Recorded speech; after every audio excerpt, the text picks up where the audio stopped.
This is a 1920s photo taken in the desert of Paradise Valley, north of Phoenix. The hills behind the men are the Phoenix Mountains, which form the boundary between Paradise Valley and the Salt River Valley. We know Paradise Valley today as home to thousands living in suburban and luxurious lifestyles, but in the early days, residents were concerned with finding water to irrigate the valley for farming. The basin of Paradise Valley lies northeast of the Salt River Valley and is bounded by the McDowell Mountains on the east, the hills near the town of Cave Creek on the north, Cave Creek Wash around 23rd Avenue on the west, and the Phoenix Mountains from Shaw Butte to Camelback Mountain on the south. The town of Paradise Valley is in the Phoenix Mountains on the border between the Salt and Paradise Valleys and extends into each. Except for the independent town of Paradise Valley, the basin is part of either Phoenix or Scottsdale.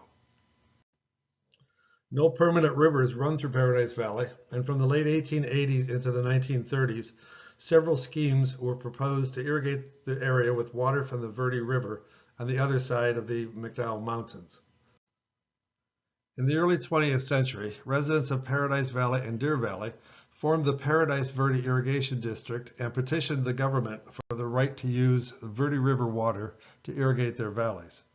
Their plan was opposed by the Salt River Valley Water Users Association, who believed they had the rights to all of the Verde River water because it was the largest tributary to the Salt. After almost 20 years of negotiations, in 1933 the Paradise Verde District was granted access to Verde River water and promised financing for the project.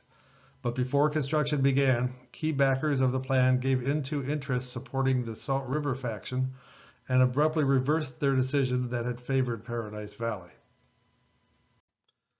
Residents of the valley were predictably angry at the abrupt dismissal of the project and showed it by hanging and burning effigies of the three officials they believed most responsible for the betrayal: Arizona Governor Benjamin Moore, Senator Isabella Greenway, and Secretary of the Interior Harold Ickes. The demonstrations took place on 2 nights in October near the intersection of 28th Street and Cactus Roads. The ill-fated 1930s Verde River Irrigation and Power District was the third attempt to bring Verde River water to Paradise Valley on a large scale.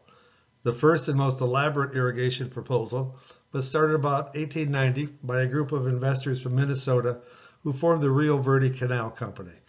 Their plan was to divert water from the Verde River and send it in a 140-mile long canal across Paradise Valley and around the White Tank Mountains. 4 storage dams and reservoirs were planned along the route. To their credit, the Rio Verde Canal Company accomplished some of the field work they promised before going bankrupt in 1899. One feature the project finished was the 730-foot long, 14-foot diameter tunnel for diverting water into the Rio Verde Canal.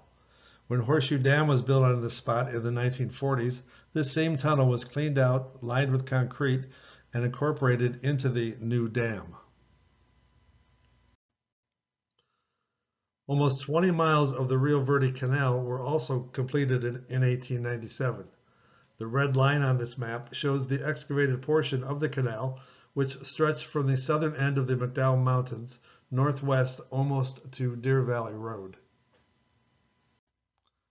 The Rio Verde route was very similar to that used by the Central Arizona Project's Hayden Roads Aqueduct almost 100 years later and shown here in blue. The two canals are parallel in some sections and overlap in others. A big difference between the canals was the direction of water flow. Water in the Hayden Roads travels uphill from west to east with the help of pumping stations along its route. The Rio Verde was a gravity-powered flow and when filled would have run downhill from east to west.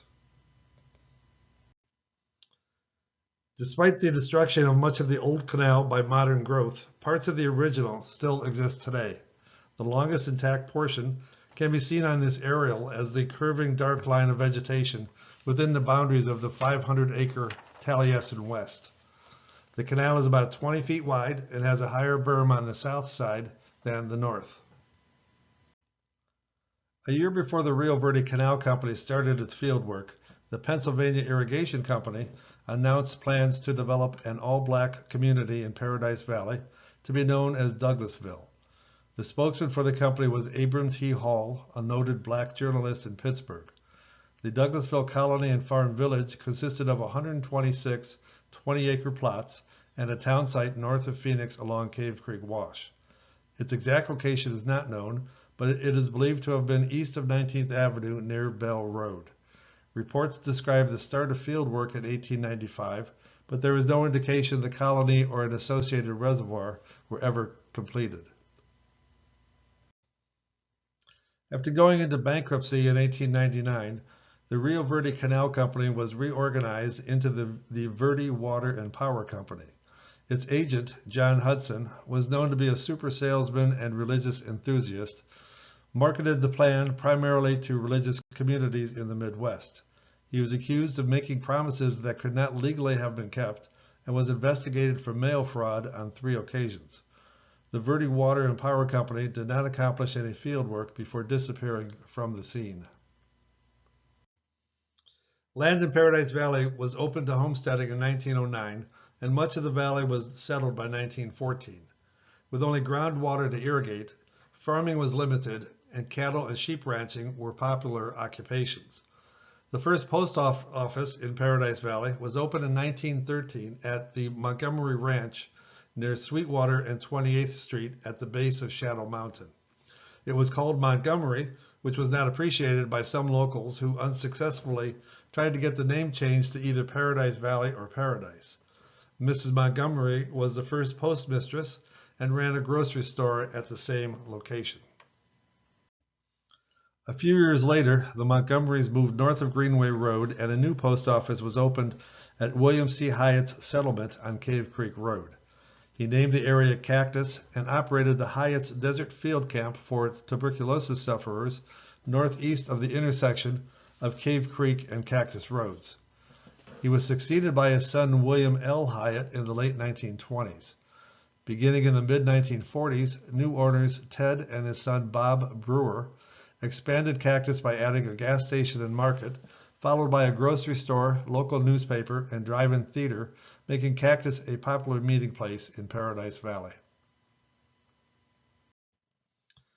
Other residents who have left their mark on the valley by having major roads named after them included Harvey Bell and James Shea. The Harvey Bell Ranch was once located on the southwest corner of Tatum Boulevard and Bell Road. Bell completed his homestead in 1918 and was active in the early Paradise Verde Water Users Association. James Shea and his stepbrother, Henry Portery, owned land on the northeast corner of 32nd Street and Shea Boulevard. They were early prospectors of cinnabar in the Phoenix Mountains at Dreamy Draw, which they planned to smelt into mercury on their homesteads. A few years later, the Rico Group established a large mercury operation at Dreamy Draw, and tailings from their works in the 1920s can be seen along State Route 51. In the midst of the wrangling between the Salt River water users and Rio Verde Irrigation District, a significant flood control structure was built in 1923, Cave Creek Dam. For years, Phoenix had been periodically ravaged by floods that traveled along Cave Creek Wash.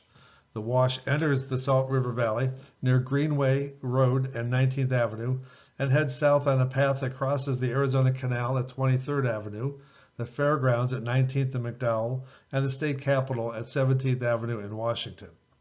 After floodwaters reached the Capitol in 1921, several organizations shared the cost of building a dam that was located on land donated by the Paradise Verde Irrigation District. Financial contributions were made by the City of Phoenix, Salt River Water Users Association, the State of Arizona, Santa Fe Railroad, Greenwood Cemetery, and others. John Eastwood designed the multiple arch dam that served for over 50 years until a larger earthen dam was built. The old dam was not removed and still stands just upstream from the newer Cave Buttes Dam about 7 miles north of Bell Road. If you would like to learn more about the people and the history of Paradise Valley, see The Road to Paradise Valley by John Augustine. John is from a family that has been part of Paradise Valley for 3 generations since 1950 and has personally known many of the individuals, including celebrities, politicians, and other influencers that have helped shape the history of the area. David Turpie, editor of the Journal of Arizona History, called it a must-read for those interested in the area.